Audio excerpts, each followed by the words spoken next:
Assalamualaikum warahmatullahi wabarakatuh. Salam sejahtera untuk kita semua. Ketemu lagi dengan Ibu Nurul Kartikasari di sini. Kali ini kita akan belajar tentang mata kuliah komunikasi, yaitu pada pertemuan yang kedua tepatnya.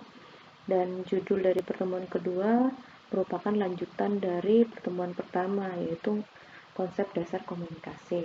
Nah, pada pertemuan kali ini kita akan melanjutkan materi mengenai model dari proses-proses komunikasi.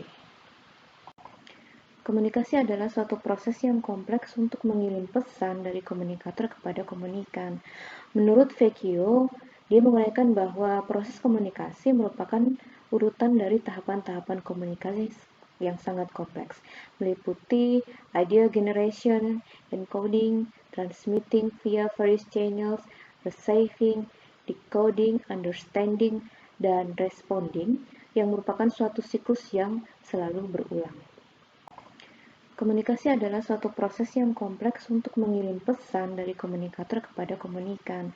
Menurut Vecchio, dia menguraikan bahwa proses komunikasi merupakan urutan dari tahapan-tahapan komunikasi yang sangat kompleks, meliputi idea generation, encoding, transmitting via various channels, receiving, decoding, understanding, dan responding, yang merupakan suatu siklus yang selalu berulang.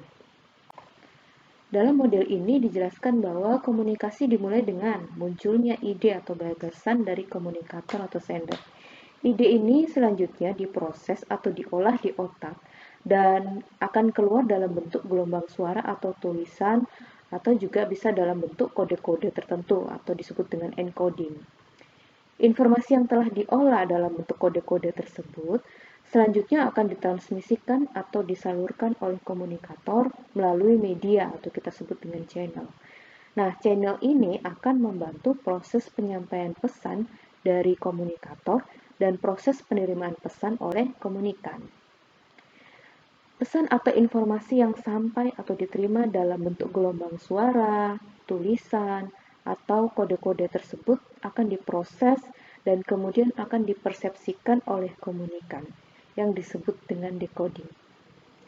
Setelah dipersepsikan, komunikan akan sampai pada tingkat pemahaman atau understanding, dan selanjutnya dia akan berespon terhadap pesan yang diterima sebagai umpan balik untuk komunikator. Respon yang diberikan oleh komunikan akan menstimulasi munculnya ide baru, dan seterusnya ide atau informasi tersebut akan diproses kembali sebagai suatu siklus yang berulang. Nah, siklus yang berulang ini tampak pada slide ini.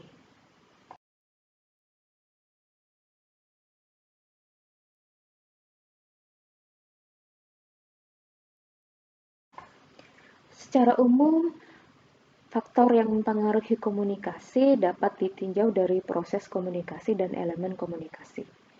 Ada 5 faktor utama yang mempengaruhi komunikasi ditinjau dari elemen komunikasi, yaitu faktor komunikator, yang kedua adalah pesan atau informasi, kemudian yang ketiga adalah komunikan, yang keempat umpan balik, dan yang kelima adalah atmosfer. Jadi kalian bisa pelajari faktor-faktor yang mempengaruhi ini di beberapa buku komunikasi. Komunikator adalah seseorang yang mengirimkan pesan. Nah, seseorang komunikator harus menunjukkan penampilan yang baik, sopan dan menarik, serta dia harus berwibawa dan tidak sombong. Di samping itu, harus mempunyai pengetahuan yang memadai, menguasai materi, dan memahami bahasa yang digunakan oleh lawan. Hal ini penting karena salah satu hambatan dalam komunikasi adalah adanya ketidaksesuaian bahasa yang digunakan antara komunikator dan komunikan. Penguasaan bahasa ini penting untuk menghindari terjadinya salah tafsir atau mispersepsi dalam komunikasi. Contohnya, kalau dalam bahasa Jawa kromo inggil, yaitu dahar. Dahar itu berarti makan. Makan untuk tingkat tinggi atau orang yang kita hormati. Misalnya orang tua, guru, dan sebagainya. Berbeda dengan dahar bahasa Sunda yang berarti makan untuk tingkatan rendah atau yang tidak terhormat. ya.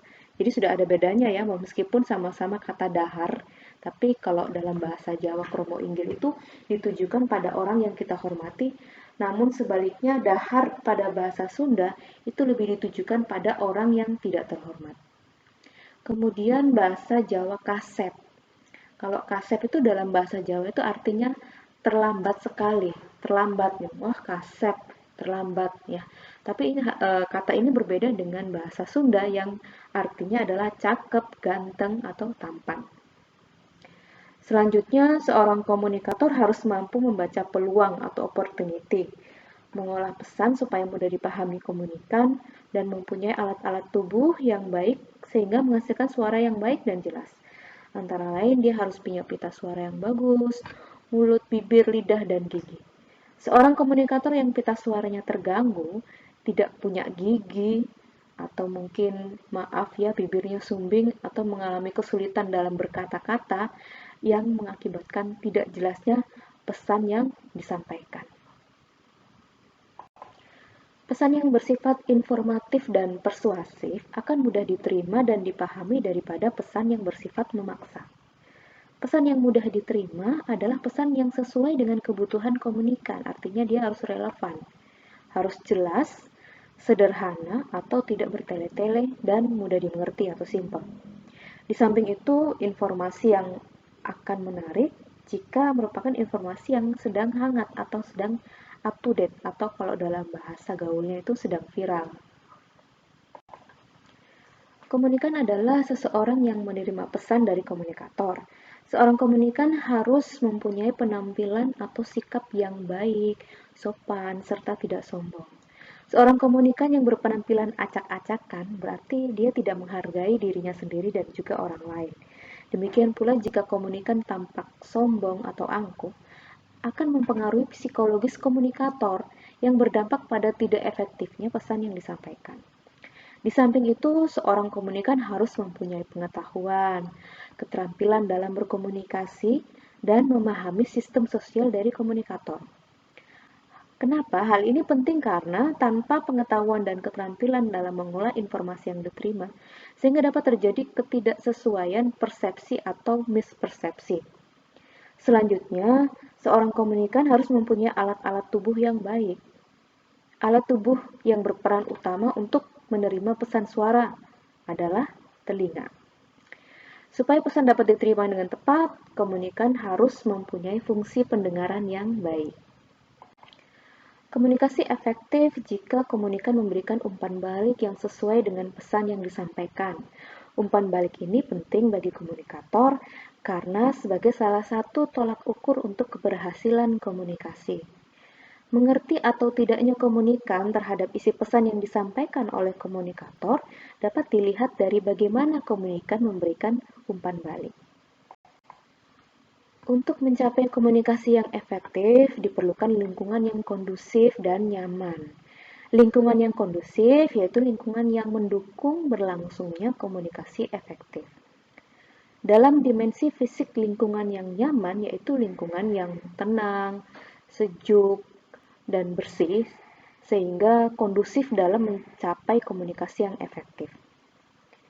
Dalam dimensi sosial psikologis, komunikasi yang kondusif adalah komunikasi yang dilakukan dengan penuh persahabatan, akrab, dan santai. Sementara itu, dalam dimensi waktu atau temporal, komunikasi yang dilakukan dalam waktu yang cukup dan tidak tergesa-gesa memungkinkan tercapainya tujuan komunikasi yang efektif. Jadi Ibu akan membuat ringkasan pada pertemuan pertama dan kedua, yaitu kalau pertemuan pertama kita membahas tentang pengertian komunikasi, di mana komunikasi itu definisinya adalah suatu proses pertukaran serta penyampaian dan penerimaan berita, ide atau informasi dari seseorang ke orang lain.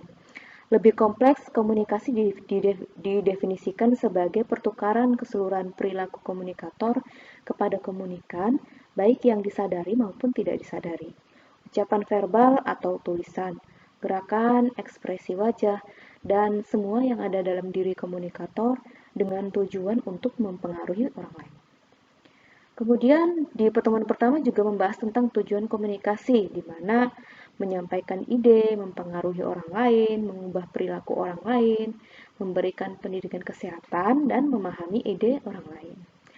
Kemudian di pembahasan pertama juga atau di materi pertama juga dibahas tentang elemen komunikasi, yaitu ada 5. Yang pertama adalah komunikator, kemudian informasi yang disampaikan, komunikan, umpan balik, dan atmosfer. Kemudian dibahas juga tentang jenis komunikasi, ada 2, yaitu komunikasi verbal, di mana komunikasi yang disampaikan melalui kata-kata atau ucapan, dan komunikasi nonverbal, contohnya kontak mata, ekspresi wajah, sikap tubuh, dan gerakan penampilan ataupun simbol-simbol yang digunakan. Nah, pada pertemuan hari ini, yaitu pertemuan kedua, tadi kita sudah membahas tentang proses komunikasi yang berurutan atau tahapan-tahapan yang kompleks, meliputi gagasan, pengolahan data atau komunikator atau encoding, penyaluran atau transmitting melalui channel, receiving, decoding, understanding, dan responding, yang merupakan satu siklus yang selalu berulang. Dan juga tadi kita barusan membahas tentang faktor-faktor yang mempengaruhi komunikasi, ditinjau dari prosesnya tergantung dari komunikator, pesan yang disampaikan, komunikan, umpan balik, dan atmosfer. Nah, itu dia materi pertemuan pertama dan pertemuan kedua yang Ibu ringkas. Sekian atas kuliah hari ini. Selanjutnya kita akan bertemu dengan pertemuan berikutnya. Sampai jumpa. Assalamualaikum warahmatullahi wabarakatuh.